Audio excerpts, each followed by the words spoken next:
วันนี้ก็มาพบมาปะกันอีกเช่นเคยเป็นประจำทุกวันในเวลาบัดเดี๋ยวนี้เป็นต้นไปณทางสถานีวิทยุแห่งนี้ตัวเจ้าวัดหนองตองอ่างดงจังหวัดเชียงใหม่มาพบมาปะพ่อแม่พี่น้องญาติโยมในรายการปกิณกะแห่งธรรมะสัพเพเหระนะสัพเพเหระเรื่องนั้นน้อยเรื่องนี้น้อยมันก็แกงโหแกงแคนะเนาะโยมทั้งหลายก่อนจะได้อู้ได้จ่าอย่างออกไปเฮามาไหว้พระแล้วมาสวดมนต์ถวายเป็นพระพรชัยมงคลแด่สมเด็จพระเจ้าลูกเธอเจ้าฟ้าพัชรกิติยาภาหรือสมเด็จพระองค์ภา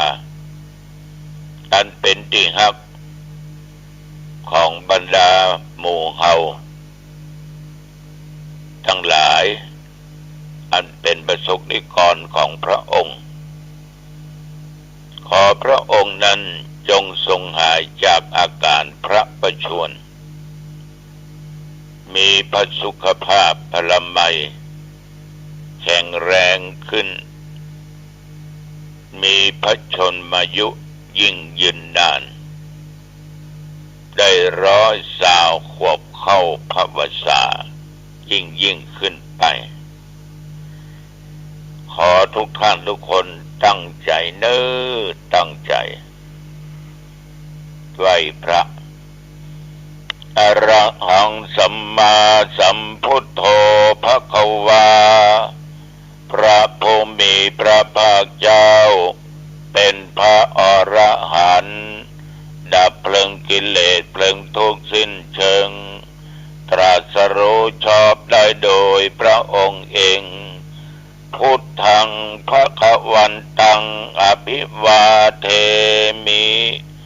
ข้าพเจ้าอภิวาทพระผู้มีพระภาคเจ้าผู้รู้ผู้ตื่นผู้เบิกบานกราบพระพุทธสวากขาโตภควตาธัมโมพระธรรมเป็นธรรมที่พระผู้มีพระภาคเจ้าตรัสไว้ดีแล้วธัมมังนัมสสามิข้าพเจ้านมัสการพระธรรมกราบพระธรรมสุปฏิปันโนภควโตสาวกสังโฆพระสงฆ์สาวกของพระผู้มีพระภาคเจ้าปฏิบัติดีแล้วสังฆังนัมมามิข้าพเจ้านอบน้อมพระสงฆ์กราบนะโมตัสสะภะคะวะโตขอนอบน้อมแด่พระผู้มีพระภาคเจ้าพระองค์นั้นอรหัตโตซึ่งเป็นผู้ไกลจากกิเลสสัมมาสัมพุทธัสสะตรัสรู้ชอบได้โดยพระองค์เองนะโมตัสสะภะคะวะโตขอนอบน้อมแด่พระผู้มีพระภาคเจ้าพระองค์นั้นอรหัตโตซึ่งเป็นผู้ไกลจากกิเลสสัมมาสัมพุทธัสสะ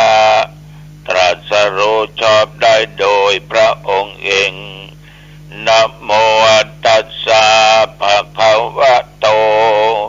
ขอนอบน้อมแด่พระผู้มีพระภาคเจ้าพระองค์นั้นอรหัตโตซึ่ง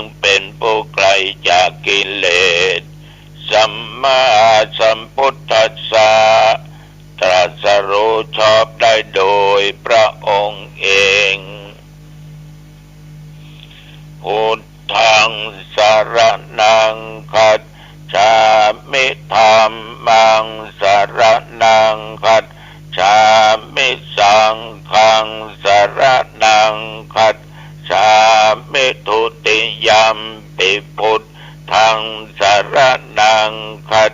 ฉามิทุติยัมปิธัมมังสรณังคัจฉา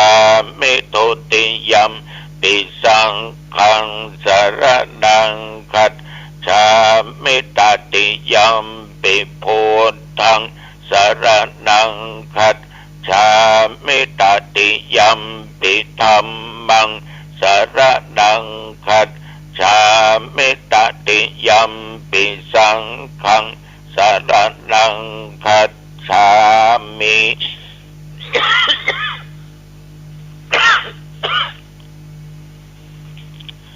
ยะโตหังภาเกนิอาริยายะชาติยาชาโตนาภิจานามิสัจจสันจิจาปานังชีวิตาโวโรเปตาเตนะสัจเจนะโสทิเตโหตุโสทิสัพพัสสะ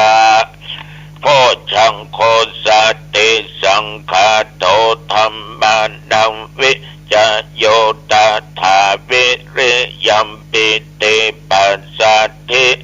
โพชังคาจะตถาปะเรสัมมาตุเปกขาโพชังคาสัตเตเตสัพพะทัสสินามุอินาสัมมาทัคขาตาปาวิตาภาอุลิกาตาสังวัตตันเตอภิญญายะนิพพานายะจาโพธิยาเอเตนะสัจจวัชเชนะโสทิเตโหตุสัพพทา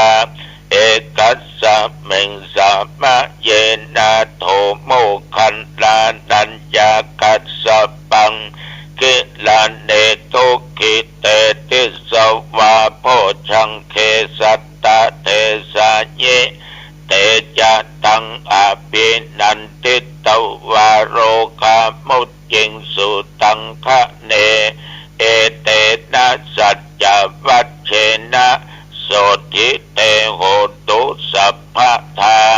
เอกทาธรรมราชาปิเกลัญเยนะปิปิริโต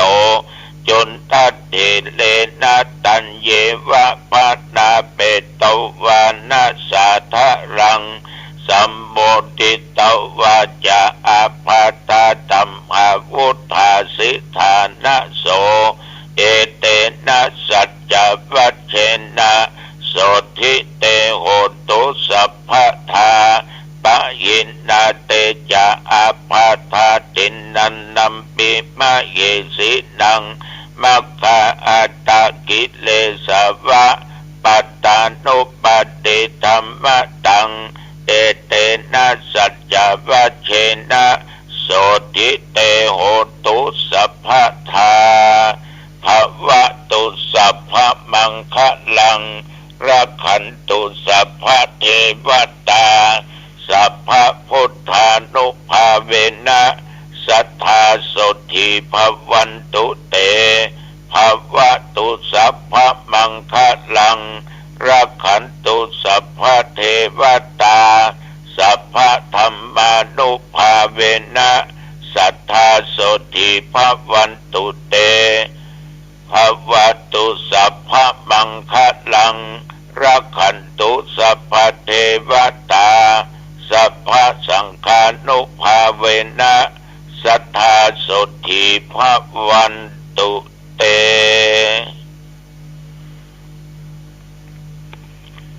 กรมอุตุได้ประกาศไว้ว่า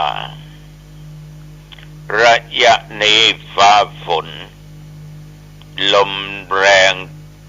เกิดขึ้นเป็นบางที่บางแห่งบางหนบางจังหวัดพี่น้องถูกน้ำท่วมเดือดร้อนกันสำหรับหนองตองบริเวณใกล้หนองตองตั้งแต่เมื่อตะวันวามาจนถึงปัจจุบันนี้มีฝนตก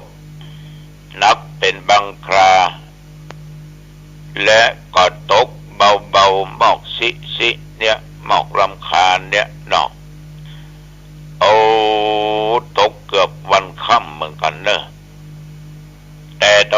นี่ลมปอแหงเฮ้ยนะสำหรับปัจจุบันนี้อุณหภูมิก็25 องศาพี่น้องญาติโยมท่านผู้ฟังทั้งหลายแต่ว่านี่เป็นวันศีลวันธรรมหรือวันของพระพุทธเจ้าเป็นวันที่พ่อแม่พี่น้องชาวพุทธตึงหญิงตึงชายตึงหนุ่มตึงกำตึงละเอกละอ่อนผู้เฒ่าผู้แก่ปากันมาวัดกันไปวัดกันไปไหว้พระสวดมนต์กันทำบุญตักบาตรกันอับศีลอับปอนจากตุเจ้าแต่ละวัดแล้วก็ได้ฟังธรรมะจากตุเจ้าแต่ละวัดได้ให้ข้อคิดเรียกว่าตะวานี้ญาติโยมไปวัดมาวัดไม่ขาดทุนได้ให้ทานได้รักษาศีลได้เมตตาภาวนาปานปอดได้ธรรมะจากตุเจ้าน้องตองแต่ว่าก็ให้ธรรมะให้ข้อคิดเล่าถึงอดีตการตั้งแต่สมัยมาอยู่หนองตองเมื่อปี06มาจนถึงปัจจุบันได้60 ปี1 เดือนตายแห่ง1 วัน แล้วก็จะเป็นตุเข้าสู่58 พรรษามันบวชอยู่ในวัดตึงเด่นตึงตุจะได้65 ปีปัจจุบันบัดเดี๋ยวนี้เจ็ดเดี๋ยวได้ถึงเรื่องถนนหนทางในสมัยก่อนเป็นจะได้จะไปเวียงเป็นจะได้ลูกกี่มงเนี่ยอย่างกันพ่องชาวบ้านเจ้าจองความร่วมไม้ร่วมมือมีความอักความเมตตาต่อกันโอบอ้อมอารีต่อกันมีงานช่วยกันการวัดมีก็มาการบ้านไปการบ้านมีก็ปากันไปเนี่ย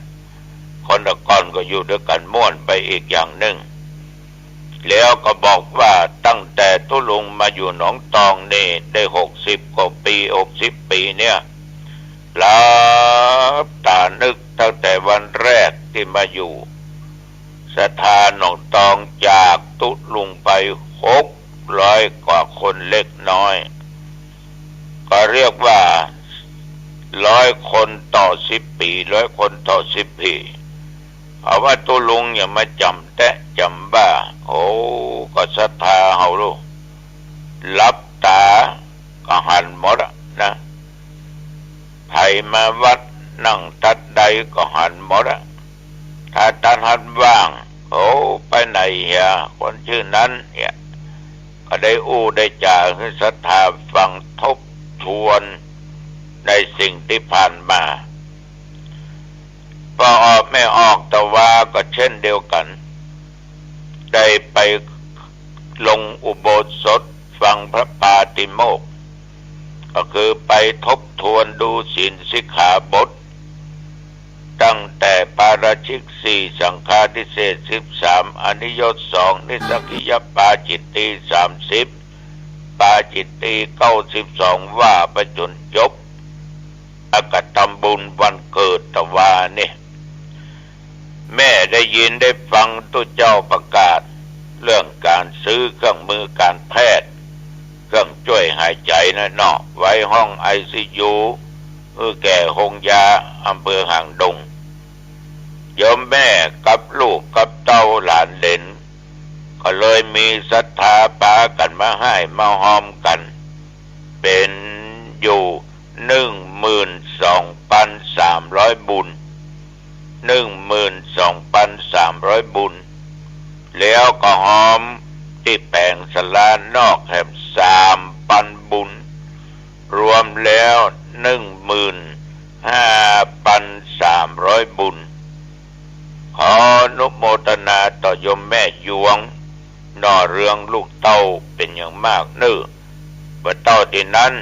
นอกจากทำบุญวันเกิดก็ขอให้แม่มีอายุมั่นขวัญยืนมีสุขภาพอันแข็งแรงดีนะ